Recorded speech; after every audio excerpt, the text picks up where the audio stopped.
Tech Cocktail Conversations, candid insights from startup founders, entrepreneurs, and thought leaders from around the globe. At my firm, Revolution, we have two sides. One is Revolution Ventures that invest in early stage startups, and the other is Revolution Growth that invests in later stage speed ups. And we only do a few investments a year with each because we really want to focus on great entrepreneurs with great ideas that really can change the world and be significant, iconic platform companies.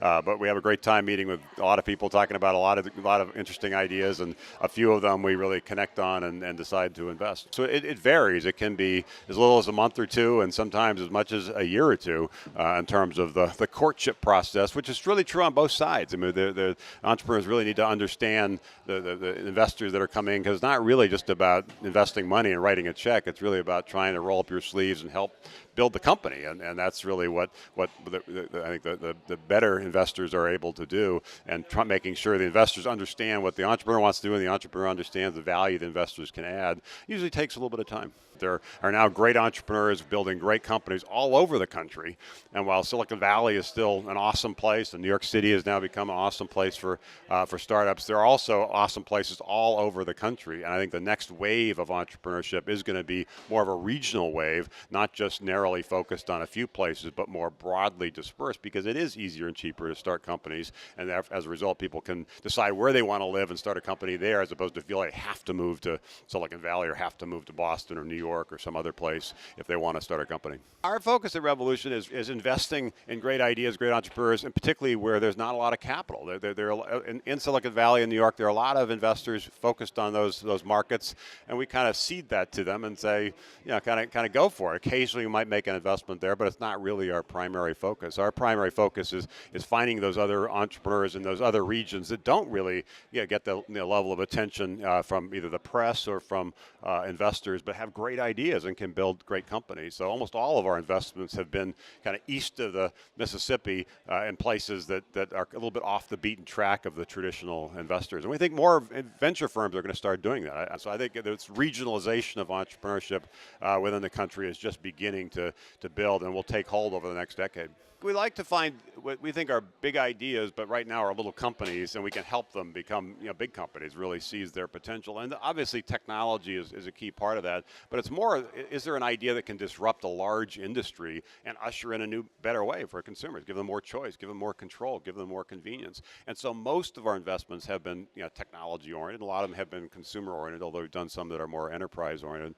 But also a recent one we did was investing in Sweetgreen, a DC-based restaurant concept. And they only have 22 restaurants right now, but we think they could have hundreds, if not thousands, and be sort of the Chipotle of healthy eating. We're not limiting ourselves just to the usual suspects and saying it's got to be a tech company, it's got to be a social media company. We try to have cast a broader net and look for great ideas with great entrepreneurs that we can champion. Captivates me is the idea. I fall in love with that idea and say that idea can change the world. And sometimes it takes somebody 5 or 10 minutes to explain what they're doing. It's probably not a big idea, or they haven't figured out how to kind of simplify it in a way that it really can be a big idea. So crisping up the message and having a simple kind of elevator pitch, if you will, is actually really is important. Particularly important in events like this, where you might run into me or somebody like me and be able to chat for 15 seconds or 30 seconds, but not for 15 minutes or 30 minutes. How do you really galvanize their interest? And the second mistake often people make when they get into a more significant conversation, more detailed conversation, is to basically say, what we're doing is so unique, there really is no competition. If that's the case, it probably is not a very good idea, because every big idea has multiple players in it. So explaining why you're the better idea, why you have the better team, why you have the better product, why you have the better technology, and why you can therefore prevail and win is a better way to go than just to sort of say, well, we're just, we really don't have any competition. These are very competitive markets. That's what makes them exciting. And now the battle is the battle for attention. How do you break through the clutter and make sure your company, your idea, your startup gets noticed, and that requires a strategy of doing that. But at the core is a great product, fueled and animated by a great team. The way I look at it is the story of America really is that 250 years ago, America was a startup. It was just an idea. And now we're the leader of the free world because we have the leading economy. And we have the leading economy because we've been the most innovative entrepreneurial nation. First in the agricultural revolution, then the industrial revolution, and now more recently in the digital revolution. So what excites me is what's the next revolution? What ideas are out there that are in garages or in labs or in people's heads,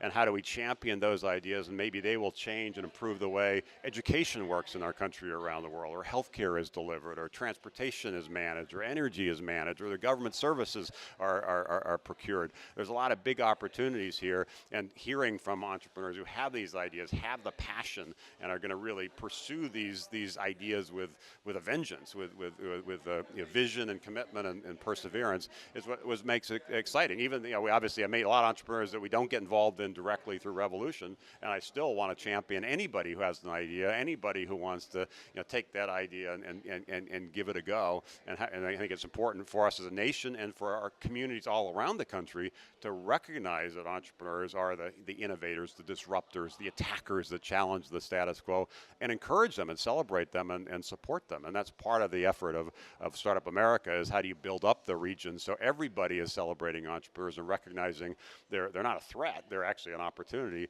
and we need to do everything we can wherever we happen to be living to reach out and support those entrepreneurs and help them take their idea to scale.